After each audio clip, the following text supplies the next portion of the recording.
दर्शकों नमस्कार। मैं सुजय प्रकाश उपाध्याय हूँ। मैं एक ज्योतिषी हूँ और आज आपके सामने लाया हूँ बिहार के सीएम मुख्यमंत्री श्रीमान नीतीश कुमार की कुंडली।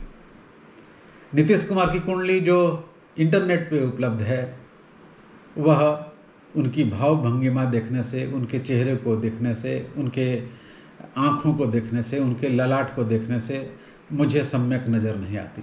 इसलिए मैंने थोड़ा संशोधन किया है और मैंने संशोधन के पश्चात इनका सिंह लग्न निकाला है। सिंह लग्न ठीक बैठती है। इनका जो चेहरा चौकोर नुमा है, इनकी जो भाव भंगिमा है, वह इस लग्न से मेल खाती है। तो इनका लग्न सिंह लग्न है, इनकी राशि वृश्चिक है और 3 ग्रह सूर्य, बुध और बृहस्पति और राहु इनके सप्तम भाव में हैं और पूर्ण दृष्टि से ये तीनों ग्रह लग्न को देखते हैं। लग्न से सूर्य सौरमंडल का राजा होता है और जब बृहस्पति और सूर्य खुद अपने लग्न को देखता है तो कहते हैं ज्योतिष में कि जिस तरह से सूर्य अपनी रश्मियों को सर्वत्र बिना किसी भेदभाव के पहुंचाता है, चाहे वो पेड़ पौधे हों, वो चाहे पहाड़ हों, चाहे वनस्पतियां हों, चाहे पशु पक्षी हों, मानव हों, सर्वत्र कोई भी देश, कोई भी प्रांत, सब जगह अपनी रश्मियों को बिना भेदभाव के पहुंचाता है। वैसे ही ऐसा व्यक्ति भी अपने कर्मों को बिना भेदभाव के पहुंचाता है। नितिन गडकरी की भी कुंडली में यह योग मैंने देखा था और मैंने कहा था आपको। तो इनके भी कर्म, इनका जो विकास का कार्य है वो तो हम लोगों ने, मैं बिहार वासी हूँ तो मैंने देखा है बिहार को बदलते, बिहार के परिदृश्य को बदलते, बिहार के रोड को बदलते, बिहार के पुल पुलिया को बदलते, बिहार के ग्रामीण इलाकों को बदलते, बिहार में बिजली की उपलब्धता को बदलते। तो मैं ये कह सकता हूँ कि इनकी कुंडली सही है और इन्होंने अपनी कुंडली के हिसाब से ही कार्य किया है। अपने शुभ कृतों को इन्होंने सब जगह पहुँचाया है, गांव-गांव में, शहर-शहर में, सभी जनजातियों में, सभी लोगों में, बिना भेदभाव के। तो आप ज़रूर ये कहेंगे कि यह व्यक्ति पिछले 15 सालों से लगातार मुख्यमंत्री है, तो क्या इसके कोई योग वैसे दिखते हैं? सभी तरह की ऐसी लब्ध प्रतिष्ठित कुंडलियों में अच्छे योग तो होते ही होते हैं और इनके कुंडली में भी हैं। जैसे मैं बराबर कहता हूँ 9 मेष 10 मेष का संबंध, जिसको धर्म कर्माधिपति योग भी कहते हैं, वह योग इनकी कुंडली में बहुत स्पष्ट रूप से दृष्टिगोचर हो रहा है। इनका जो 9 मेष है वह मंगल है और जो 10 मेष है वह शुक्र है।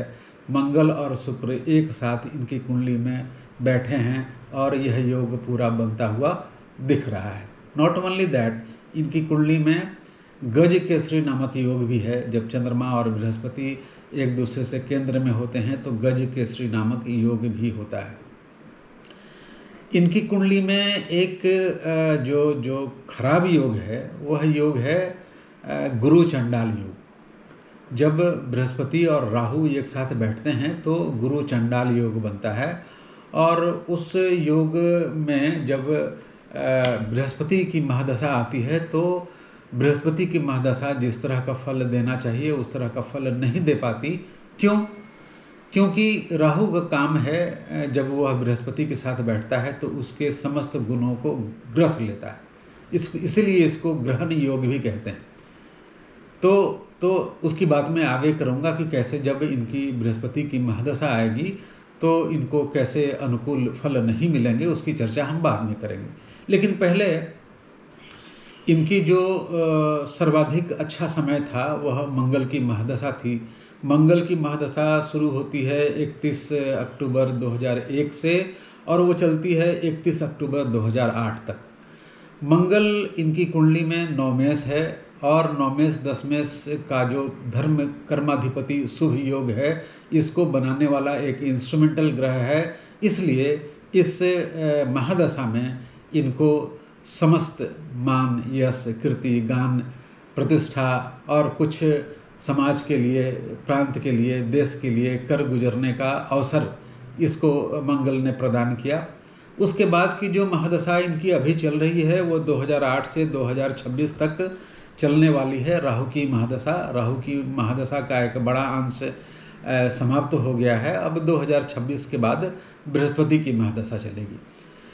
राहु जैसा कि प्रतिछाया ग्रह है, वह जिस राशि में बैठता है उस या जिस ग्रहों के साथ बैठता है या जिन ग्रहों की दृष्टि पाता है उसके अनुसार वह फल देता है। इनकी कुंडली में देखिए, वह कुंभ राशि में बैठा है।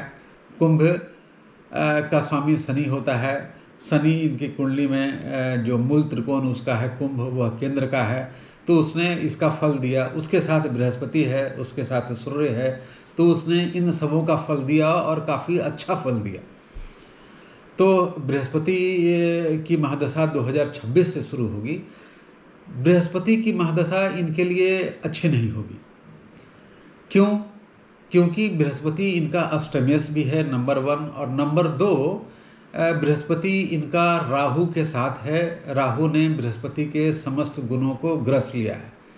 तो जो 26 के बाद इनकी महादशा बृहस्पति की आने वाली है, बृहस्पति के अष्टमेश होने से, राहु के साथ होने से, गुरु चंडाल योग बनाने से यह समय इनके लिए अच्छा नहीं होगा। खास करके स्वास्थ्य संबंधी समस्या, गंभीर स्वास्थ्य संबंधी समस्या इनकी प्रारंभ हो सकती है।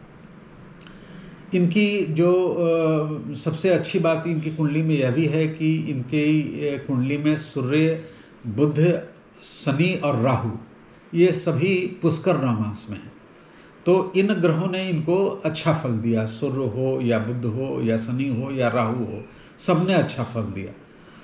बृहस्पति चूँकि कम्बस्ट भी है, वो राहु के साथ भी बैठा है और अष्टमेश भी है, तो इनकी आने वाली जो महादशा है, बृहस्पति की महादशा, वह मुझे अच्छी नहीं दिखती। उसके बाद से इनका जो कद है, इनकी जो प्रतिष्ठा है, इनकी जो शक्ति है, वो सने धीरे धीरे छिन्न होने लगेगी।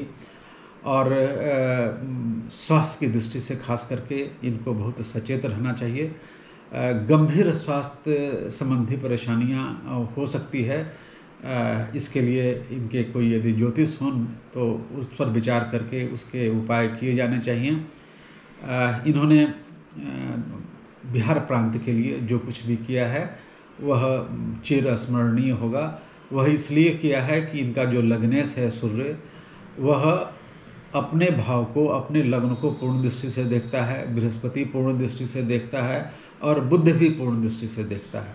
तो इन्होंने अपने कर्मों से, अपने कृत्यों से, अपने कार्यों से पूरे प्रांत को सम्मोहित सा किया है। इनके जो विकास संबंधी कार्य हैं वो बिहार उसको कभी नहीं भूलेगा। लेकिन स्वास्थ्य संबंधी समस्याओं के लिए इन्हें सचेत करना जरूरी है, क्योंकि ज्योतिष का उद्देश्य भी तो यही है। पहले बात समझ में आ जाए तो उसके लिए कुछ उपाय किए जाने जरूरी होंगे। तो इनका जो भविष्य मुझे दिखता है वो 26 के बाद उतना अच्छा नहीं दिखता। बाकी सारी चीज़ें धीरे धीरे समाप्त होंगी, इनकी शक्ति छिन्न होगी। आज के लिए इतना ही। मेरी कुंडली आपको कैसी लगती है, मेरी कुंडली विश्लेषण आपको कैसा लगता है? यदि वो अच्छा लगता है आपको तो मेरी कुंडली को लाइक कीजिए, मेरी इस विश्लेषण को लाइक कीजिए, मेरे चैनल को लाइक कीजिए, मेरे चैनल को सब्सक्राइब भी कीजिए, इनसे शेयर भी कीजिए। आपको बहुत बहुत नमन, आपको बहुत बहुत नमस्कार। Thank you very much.